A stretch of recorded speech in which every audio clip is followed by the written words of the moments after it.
Nobody expected it. The team with the best regular season record in NBA history was one win away from finishing off the finals, up 3-1 with complete control of the series. The other team, led by a man who had already given everything for a city that hadn't seen a championship in over 5 decades. This should have been the end, a quiet walk to the trophy. But instead, it became one of the most unbelievable comebacks in the history of sports. And it all started with a text. The Golden State Warriors had dominated the regular season like no team before. 73 wins, only 9 losses. The previous record of 72-10 by the Chicago Bulls was legendary. Breaking it felt impossible, but this team did the impossible. They didn't just win, they destroyed teams, blowing them out by 20, 30, sometimes more. Their lineup, their strategy, their chemistry, it all clicked. Their star point guard became the first player in NBA history to win the MVP award unanimously. He led the league in scoring, shattered the record for most three-pointers in a season, and made defenders look like they were playing in slow motion. Every shot he took felt like it was destined to go in. But all of that, the accolades, the record, the dominance, was about to be tested. On the other side, the Cleveland Cavaliers weren't supposed to be this dangerous. The year before, they had lost in the finals, even with LeBron James averaging monster numbers. His 2 all-star teammates had gone down with injuries. It was just him, fighting alone. That version of the Cavaliers lost in 6 games. But this time was different. Kyrie Irving was healthy, Kevin Love was playing, the roster was deeper, smarter, tougher. This was supposed to be the real challenge for Golden State. Yet through 4 games, it looked like nothing had changed. The Warriors were up 3-1, and each of their wins had come by double digits. History was on their side. No team in the history of the NBA Finals had ever come back from a 3-1 deficit. Not once. The odds were 96% in favor of Golden State to win the title. Nobody outside of Ohio believed a comeback was even remotely possible. But then came that moment, the shift. A player on the Warriors made a comment that would echo across the series. It wasn't trash talk, it wasn't strategy. It was a crack in the armor. And for one man, it lit a fire. That fire became fuel. Before Game 5, a message was sent. Not to the media, not to the fans, but to the team. A simple message from LeBron to his teammates.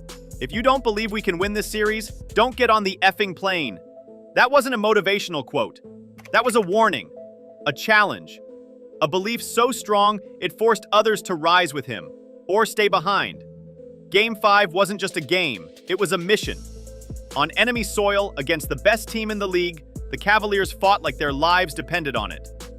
LeBron and Kyrie both scored 41 points. No duo had ever done that in a finals game. The series wasn't over. Not yet! Game 6 came, and once again, they delivered. Another 41-point explosion from LeBron. The momentum had fully shifted. The team that had looked invincible now looked nervous. Every pass was second-guessed. Every missed shot felt heavier. And as Game 7 approached, the world began to realize this was history unfolding in real time. The final game didn't feel like a basketball game. It felt like destiny being rewritten. Every play was a war, every shot a battle. With under 2 minutes left, the score was tied. And then, one of the greatest defensive plays in NBA history happened. A chase-down block that stunned the world. That wasn't just a stop, it was a message. Moments later, a three-pointer would break the tie, and the team that was once down 3-1 had completed the greatest comeback in NBA Finals history.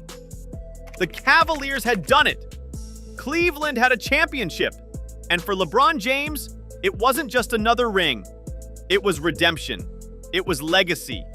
But behind all the drama, there was a deeper story. The Warriors had revolutionized basketball. For decades, teams believed you couldn't win a championship by relying on jump shots. Analysts called it flashy but fragile. Jumpers, I always said jumpers are like pretty girls.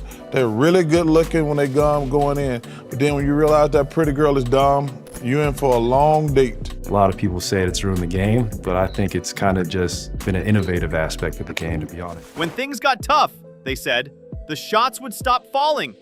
But Golden State changed that narrative in 2015. With a fast-paced, three-heavy offense, they overwhelmed teams. Their ball movement, off-ball cutting, and floor spacing confused even the best defenses. Their small ball lineup became a nightmare for traditional big men. Teams couldn't keep up, and while their offense got all the attention, it was their defense that anchored them. A team that could switch everything, cover space, and force turnovers at will. As the league adapted slowly, the Warriors ran ahead. While most teams still used traditional centers who couldn't shoot, Golden State played 5 shooters at once.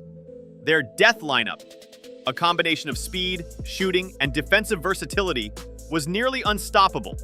Even though it was used sparingly, when deployed, it changed the entire rhythm of the game.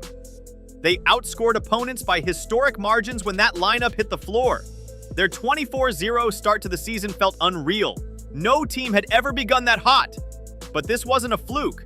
It was confidence built on chemistry, and chemistry built on trust. By the midpoint of the season, the record was no longer a dream, it was a mission. Resting players could have helped for the playoffs, but the team decided to chase history. And they got it. 73-9, the greatest regular season of all time. But in chasing perfection, something was lost. Fatigue crept in. Pressure built up. Injuries, drama, and tension followed. In the Western Conference Finals, they found themselves down 3-1 to a different monster, Oklahoma City, led by 2 of the most explosive stars in the league. That could have been the end right there. But somehow, they clawed back, game by game. And one man in particular caught fire when it mattered most. When Game 7 arrived, it wasn't just a rematch, it was a reckoning. The world held its breath as 2 teams destined to clash gave everything they had. The Warriors had the chance to complete the most dominant season in history. But the Cavaliers had something stronger: purpose, heart, refusal to fold. In those final minutes, with every bounce of the ball echoing through history, it became clear. Numbers don't win championships. Willpower does. This wasn't just basketball. This was legacy being carved out second by second. And in the end, as the clock ran out and the Cavaliers celebrated on enemy ground, a city wept, a king fulfilled his promise, and the world watched a moment that would live forever. If this story moved you, if you felt that chill when the block happened, when the 3 dropped, or when the buzzer sounded, then this is the place for you. Make sure you subscribe to Isaac Weah for more stories that go beyond stats, beyond headlines, and deep into the heart of greatness. Like the video, share it with someone who loves basketball, and remember, history doesn't just happen, it's made.